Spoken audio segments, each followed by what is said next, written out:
Bonjour à tous. Je m'appelle Tony Méfait. Pour ceux qui ne me connaissent pas, je m'appelle Tony Méfait. Je suis le directeur de l'association Sendeben et le coordonnateur du programme Escal Bantou, qui est en réalité notre programme musique et qui se décline en plusieurs sous-programmes, notamment le Salon international des voix de femmes, que certains d'entre vous connaissent, que nous appelons aussi le Salon de l'Escale Bantou, qui se tient tous les ans à Yaoundé et Douala, et dont la prochaine édition aura lieu du 5 au 8 juin 2024 à Yaoundé. L'Escale Bantou, c'est aussi un programme musique, une émission de musique live que nous appelons l'Escale Musique et qui est coproduite avec la chaîne de télévision Vox Africa. C'est vrai que nous avons quelque peu arrêté la diffusion, mais nous avons quasiment une trentaine d'émissions qui vont d'ailleurs commencer à être diffusées sur d'autres chaînes de télévision, mais que vous pouvez voir sur notre chaîne YouTube. L'Escale Bantou, c'est aussi notre programme de booking que nous appelons Global Music Hub. C'est un catalogue qui compte aujourd'hui, je crois, 6 artistes, dont Mr. Léo, Laure Noir, Estelle Veng, Patricia Esson, euh, et d'autres artistes non camerounais, notamment Adama du Tchad, etc. Ce n'est pas sur ce sujet-là que je voudrais m'étendre. Et bien entendu, nous avons le programme Music Business Training, qui est notre programme de formation, qui bientôt va se décliner en une plateforme de formation online, mais aussi euh, le programme d'incubation que nous essayons de mettre en place. Pourquoi un programme d'incubation? Parce que nous avons lancé en 2021 notre premier programme de formation au Cameroun, qui était une formation de manager en carrière artistique.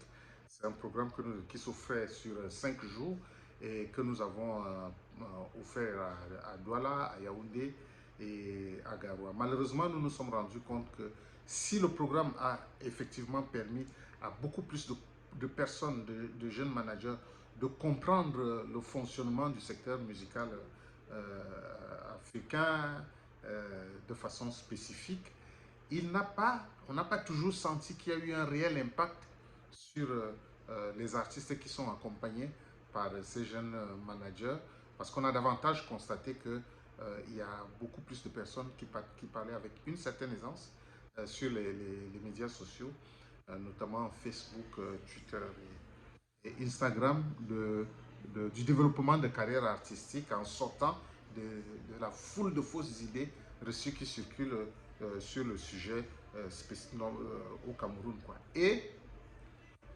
donc, toujours dans notre quête d'imaginer des solutions qui feraient que notre action de formation impacte davantage sur les artistes, nous avons initié une nouvelle formule qui était, elle, axée sur la musique business, c'est-à-dire qu'on a choisi que des modules qui permettent d'informer les jeunes managers et d'ailleurs les artistes sur l'origine des sources financières de la musique et de leur expliquer les mécanismes qui permettent, par exemple, de toucher des redevances sur le droit d'auteur, de capitaliser, d'aller chercher ces redevances-là partout où leurs musiques sont exploitées. Mais là encore, on s'est rendu compte qu'on est dans un environnement où tout le monde veut tout de suite.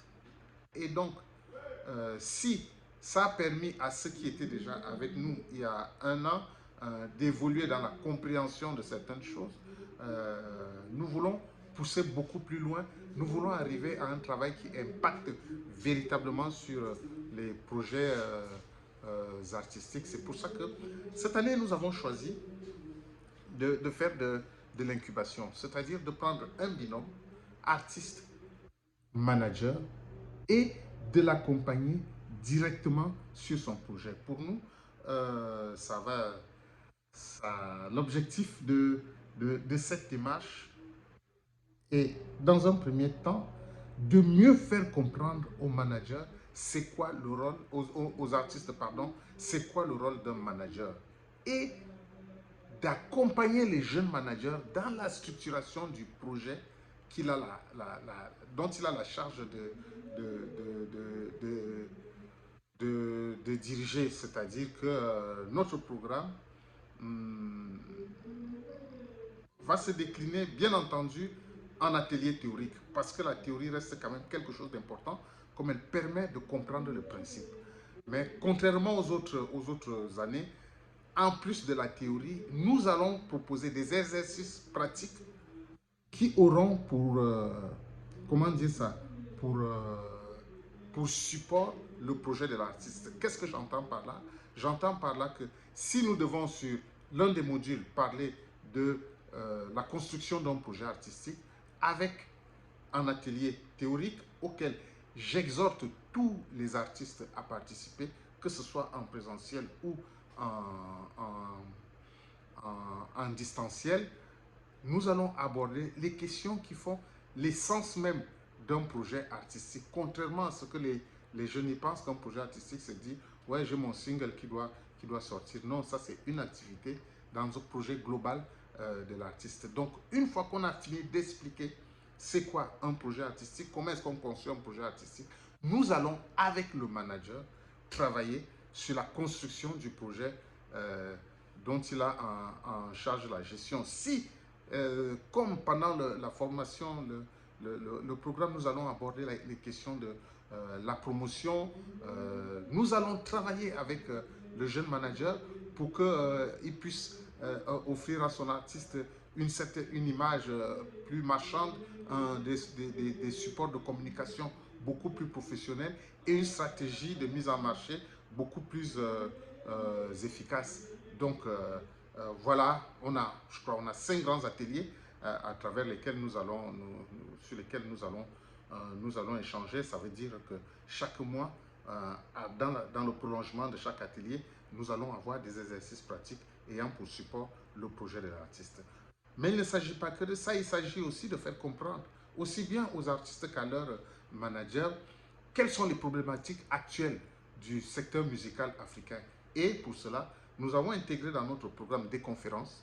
Ces conférences-là, elles seront animées par des personnalités du secteur musical africain, notamment Doudou Sarr, qui est le manager de Youssou N'Dour, Luc Maïtoukou, qui est le directeur de Zoo Culture, une boîte qui est super connue dans le secteur musical africain, Samuel Sangwa, qui est le directeur général Afrique de la CISAC, et bien d'autres personnes de cette trempe-là. Mais on ne va pas s'arrêter qu'à donner de l'information. Nous voulons aussi apporter notre petite expérience et celle de certains artistes avec lesquels nous collaborons. Nous voulons capitaliser cette expérience autour des projets des jeunes artistes. C'est pour ça qu'il va y avoir du coaching. C'est pour ça que nous avons intégré des sessions de formation qui seront coachées par nous-mêmes et aussi par les personnes que nous inviterons pour que les projets, les spectacles ou bien la qualité des œuvres soit beaucoup plus compétitive. Vous savez, la concurrence est extrêmement rude sur le continent africain. Il ne faut pas croire que c'est vous qu'on attend. Et donc, nous avons inscrit dans ce sens-là du coaching qui va se faire en amont par des sessions d'écoute auxquelles ont bien voulu participer Blik Bassi, Victoria Isono ou encore L'Or Noir. On pourrait étendre à d'autres personnes et il s'agira simplement de faire écouter vos musiques et qui nous donne le sentiment, c'est ce qui peut être à améliorer dans ceci. Et nous ferons le plaisir de discuter avec vous de votre proposition scénique. Nous voulons enfin qu'à la fin de ce programme, que nous puissions avoir de façon concrète des artistes adhérents d'une société de gestion collective avec des œuvres déclarées, protégées et des œuvres connues sur les plateformes qui leur permettront de rayonner à l'international. Nous souhaitons que les artistes puissent avoir des contrats d'édition ou, à défaut, pour ceux qui ne veulent pas d'éditeur, de savoir quel est le rôle de l'éditeur et qu'en attendant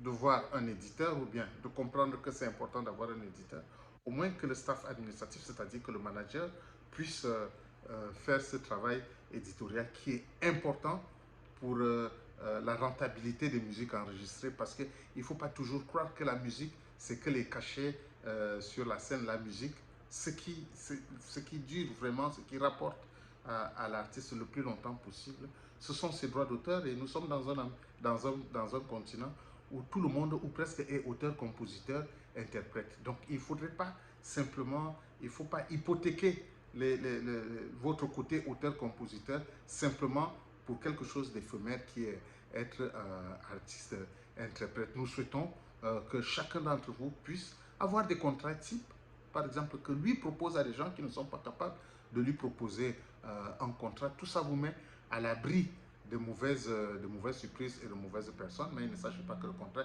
il s'agit en atelier. Qu'on vous explique c'est quoi un contrat de cession de droit d'édition, un contrat de cession de droit d'exploitation d'un spectacle, que vous sachiez le monter et que vous sachiez les adapter à chaque production. Et enfin, nous souhaitons que chacun d'entre vous puisse avoir des productions de qualité, parce que à la fin de tout ça, votre projet sera exposé sur le salon de l'Escale Bantou, où le programme Music Business Training a son stand et donc pourra présenter tous ces projets.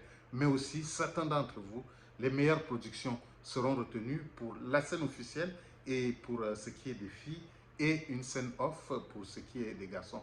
Je tiens à rappeler à certains que cette année, on aura la même exigence sur la scène off que nous avons sur la scène officielle. Donc voilà, je voudrais encore vous remercier d'avoir accepté de participer à cette aventure, à cette nouvelle aventure que l'équipe de Saint-Deben et de Music Business Training va amorcer avec vous. Nous avons besoin, dans un premier temps, pour ceux qui ne l'ont pas encore fait, nous avons besoin d'une photo et d'une courte biographie, parce que tout ce qui suit, nous allons le voir ensemble, mais je vous suggère déjà que chacun d'entre vous devra nous proposer au moins 4 à 5 titres audio. Donc il faut commencer à les préparer, parce que bientôt, mon ami Loïc, mes amis Loïc, Marina, je ne sais pas quelle est l'organisation en interne, quelqu'un d'entre vous va bientôt vous les exiger, parce que c'est ça que nous allons envoyer à partir de la semaine prochaine à nos différents coachs pour qu'ils nous donnent leur avis lors d'une session que nous on pourra faire pour certains en visioconférence et pour d'autres en présentiel. Voilà. Merci encore et bienvenue dans ce nouveau programme que nous mettons en place, et j'espère que nous allons passer de très bons moments ensemble. Au revoir. Ciao.